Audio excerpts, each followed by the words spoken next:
I am Tony Sklar here at CE Week in New York. It is Bring Your Own Business down here in New York City this week. I'm having the pleasure of speaking with Mr.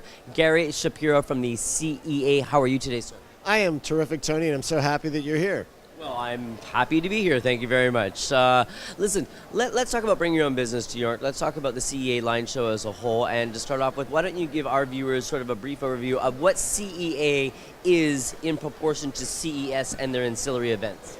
So we're the Consumer Electronics Association, the national U.S. association for over 2,000 consumer electronics companies, everyone from Best Buys and Fry's to Sony and Apple.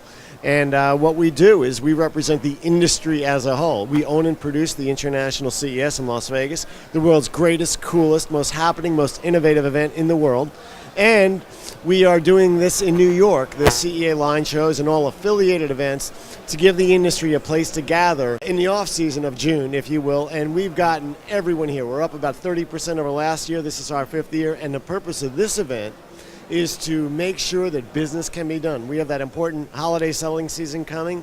And we got major retailers here, as well as companies introducing products, big companies, small companies, and that's what we do. I want to talk about 3 different particular subjects, and I want to start off with what have you seen as a trend over the last few years in a movement in consumer electronics as a whole, from, let's say, the large iron through to the more digital and application side? Well, clearly we're seeing a great move to portability, you know, the smartphones, tablets, things like that, which are really taking over. Everybody wants one. It's generating a phenomenal amount of economic activity and jobs. Look at all the hundreds of thousands of apps out there, and it's changing our national productivity. And and there's so much out there. There's so many new entrepreneurs starting. It's so exciting. Our organization is totally dedicated to the entrepreneur, the beginning company. That's how we run our events. That's how we run the CES, to give anyone with an idea exposure to a large group of investors, retailers, partners, important media like yourself. So it's all about new stuff. So let's talk about what you opened today with the keynote. Well, the keynote, I've given a couple of them in talk, but one of the things I did is introduced Randy Fry. I did an interview with him. He is the creator and owner of Fry's Electronics, a 30-plus store chain, mostly based in the West Coast. He's an innovator himself, done a lot. I've also talked about the importance of innovation in the ecosystem of the United States, and we're pulling the economy along. I mean, that's what we're doing, which is very important because it's a very tough environment. And everyone knows, you know, the financial problems we have, you could raise taxes, you could cut spending, and or you can grow. And growth only comes from innovation. So it's what we're doing is so important for our economy. We got to keep doing it. We got to keep innovating. Not that I say what I want to say, it's refreshing, but it's always great to have somebody to speak to that echoes the same sentiments that I've been speaking about for at least the last 6 months, which is the electronics or the digital ecosystem is what is pulling not only the U.S. economy out of a desperate, I don't want to say desperate, but out of a slump, but globally we're seeing the trend on a macro level really pulling the entire world's financial market system out of a slump.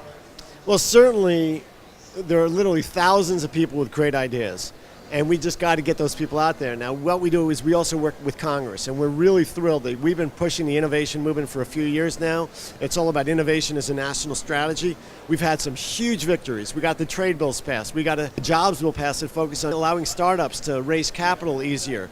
We're also focusing on other things that are important. For example, we got more spectrum now, which we need desperately for wireless broadband, so that TV broadcasters who are barely using their spectrum now can auction it off to private users who will provide it for wireless broadband. And we're working on strategic immigration, getting the best and the brightest people to the United States. All very important in an innovation strategy for our country, because we are a phenomenally innovative country. So speaking on a country level, you know, you and I were speaking off camera about the CTIA show, and I want to bring up a topic of conversations that I had with Mark Lewis and Michael Olivier from the Louisiana Technology Council.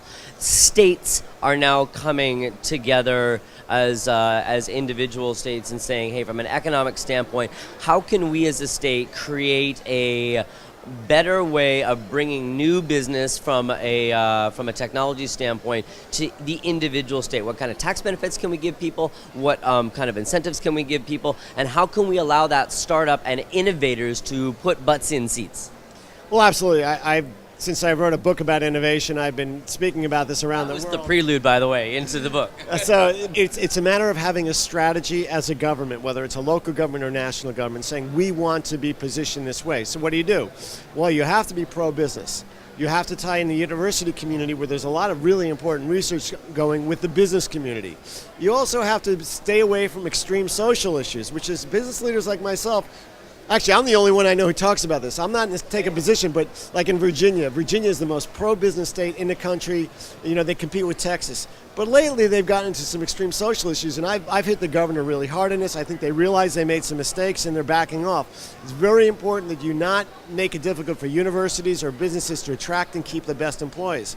Tax policy is important. How you treat business. Like California is a very innovative state, and it's beautiful and attracts people, but it's one of the worst run states, one of the highest taxes, and they are anti-business in so many different levels that they've lost 1 million jobs in the last few years. So it's all a matter of how you treat business, whether you welcome them or respect them or not, and what you do. I don't want to say I'm a Keynesian economics economist, but there is a trickle-down effect in everything. You got to put a butt-in seat for the surrounding economy to be able to ensue. So states need to be pro-business, and they need to be able to regenerate that, because America as a whole, we don't manufacture a lot, but if we can manufacture technologies, then we become a global leader. Well, we are a world leader in innovation because of our First Amendment, our immigrant culture. We're very diverse. We question, we push back. We are entrepreneurial. We reward people who take risks and succeed. And if you fail at business, it's not a problem here. It's a badge of experience. We're the only country in the world like that. And that's why we're the leader in so many areas, from every internet company to biology to medicine to the movie industry and music industry. And that is our national strength, and we have to play off that. The fact that states may play off each other, that's fine. But if you're, like, for example, California is so pro-litigation that you are sued if you are a business in California by... Other states are not like that. Texas is very anti-litigation. That's a good thing. So there's a lot of factors which go into it, and states have to figure out what's important for them. Let's change gears for a little bit here, and let's talk about the actual line shows. First of all, why is it really important to be attending CES or CEA line show conferences, and what does membership inevitably get you? Well, membership of association, it's a low-cost way of getting to know people and learning about legislation and having a lot of problems in meeting your colleagues. What these events do, and you don't have to be a member to participate in events, is it's a 5-sense interactive marketing experience, relationship building that you cannot get. As much as I am a fan of technology and the internet, you have to shake someone's hand, look them in the eye, sense whether you can trust them, play with the product before you know whether you should go forward with that business, that product, that investment. So inevitably what you're saying is eye to eye, belly to belly is never going to go away no matter how much innovation is out there. I don't know about the belly to belly, but the eye to eye, absolutely. I am a fan of really being people to people live. You know, until there's interactive honeymoons, I think we're going to do okay. Finally, Gary, if you had to give a letter grade to the entire industry from a macro level or a micro level, whichever you decide to choose, what would that letter grade be and why?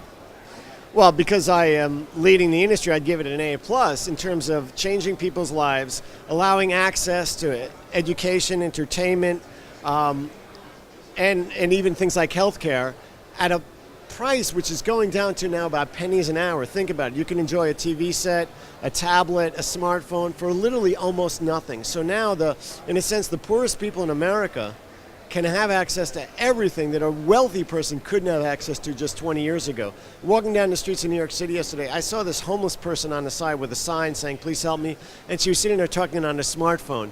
And to me, that was like, wow, this is, I mean, I don't want to denigrate obviously there's a problem with homelessness and poor people, but we have a pretty good standard of living here. The United States, actually, as a nation, is in the top 1% of the world, and part of that is our economy, our focus on innovation, and the fact that we're just blessed to be here. Gary, thank you very much for taking the opportunity to speak with us here today at the CE Week at the CEA Line Show here in New York. I hope we get a chance for an update in the future.